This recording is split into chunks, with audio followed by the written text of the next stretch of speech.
ইল্লাল্লাহু আল্লাহু আকবার আল্লাহু আকবার ওয়ালিল্লাহিল হামদ।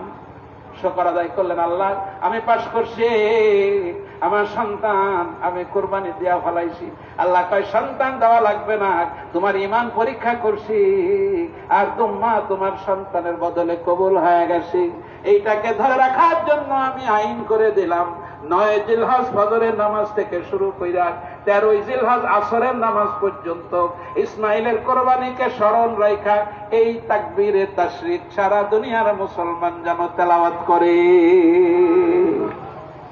কয় তারিখ থেকে? ধরে বলেন কয় তারিখ? 9 তারিখ ফজর থেকে শুরু করে 13 তারিখ আসর পর্যন্ত ইব্রাহিমের স্মরণে তাকবীর আল্লাহু আকবার আল্লাহু আকবার লা ইলাহা ইল্লাল্লাহু আল্লাহু আকবার আল্লাহু আকবার ওয়ালিল্লাহিল হামদ।